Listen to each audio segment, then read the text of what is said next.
If the video doesn't work, I'm gonna take it as a sign from God.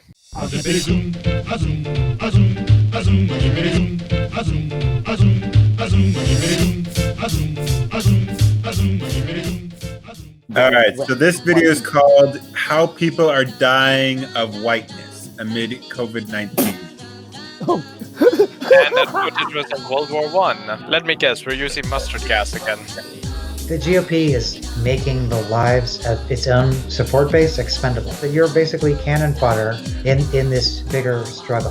How many times do we have to watch now this video before it's considered a violation of the Geneva Convention? Isn't he white? It's always a white guy who tells us whites are the problems. Now the second question is he Jewish? It's funny because I wrote the book as a warning, right? I thought, here's a path we don't want to go down.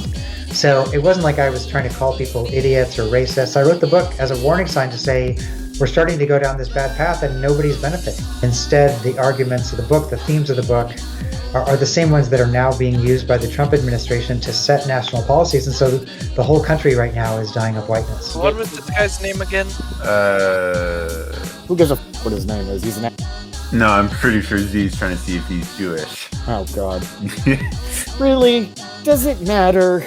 I think my name says everything.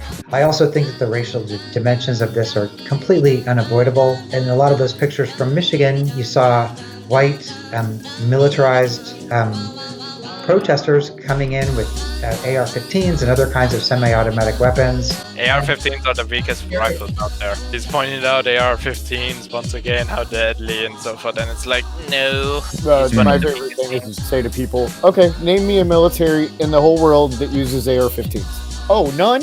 Oh, well, okay. Well, you can go ahead and shut the hell up because you don't know what you're talking about. The scariest part about it wasn't just that they were carrying weapons, it's also they were in a group and they weren't wearing masks. Oh my God, no masks! Wait a minute. Oh, Are they wearing masks? These people are wearing masks! And I think part of that is based on an assumption, it seemed to me, about kind of the white body being immune to the virus or something like that. Like, why else would somebody take such a dramatic medical health risk? No one is saying that.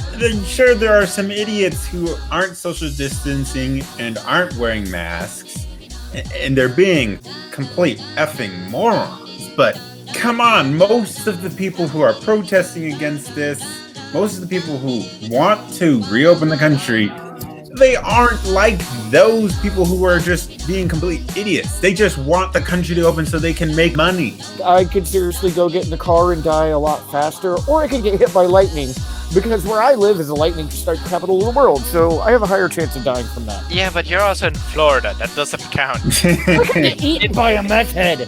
Yeah, that's what I said to my mother. My mother says, "Oh, if you go to the United States, would you want to only have a minimum wage job?" I said, "No, I would go to Florida because minimum wage jobs don't exist over there because every job comes with a chance of death." So found the guy's page. So of course we got the main one in question, dying of whiteness, how the politics of racial resentment is killing America's heartland. Then we got the protest psychosis, how schizophrenia became a black disease. What? A weird selection of books. I'll say. Dr. Jonathan Metzl is an American clinical psychiatrist, university professor, gun violence expert. Well, anyone can be an author if you write a book. Excelling both in medical sciences and humanities, Dr. Metzl came into the spotlight after publishing books with intriguing titles such as Prozac on the Couch, Protest of Psychosis, How Schizophrenia Became a Black Disease, and his latest one, Dying of Whiteness. His father had lived early years in Austria, managed to escape to Switzerland, survived the war, and finally got a chance to move to the United States at the young age of 13. Why was he escaping to Switzerland?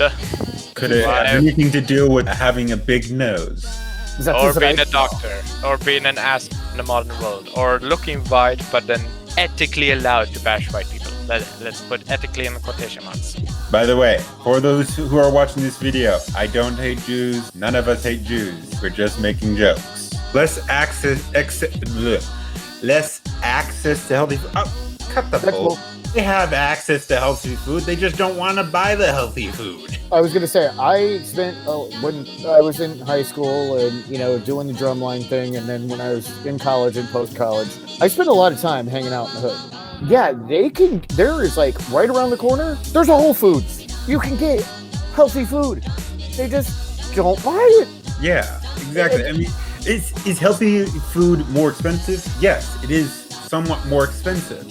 However, if you spend your money right and you kind of shift your spending in some areas that use things you don't need to eating more healthy, you Like, can you have don't- the money to eat You healthy. don't need the Escalade. Maybe you get a Toyota Corolla, and then you buy more food, which is the greatest thing. Someone goes in with an EBT Snap, whatever they're calling it now, card, and they're buying $200 in lottery tickets. They came in driving an Escalade, are on food stamps. And that way, if you eat healthier, you'll be healthier. So that way, you will have to worry less about like diabetes or some other medical condition that will severely detriment your life and Obesity. make your health costs go up. Like, And don't get it twisted. It's not just black folks. I have seen white kids from the trailer park doing it. Hispanic people do it. Like, it's not based on race. It's just economic status. It's socioeconomic policy, not racism. You exactly. bastard. By laws and by decisions and by decades of neglect. They could get another job. They don't have to do that. Yeah, those jobs, those laws, they've been gone for a long time. For like the example where they said that redlining still affects black people, that's been debunked quite a while ago. That doesn't affect black people anymore. Basically, what would be the most frightening for them would be if people who have the same socioeconomic interests joined together and advocated for things that might benefit them. Racially dividing people. Seriously, I could show you so many news outlets that have said so many racist things about white people who are run by left-wing people and some very extreme left-wing people. We bop and hippity hop, as happy as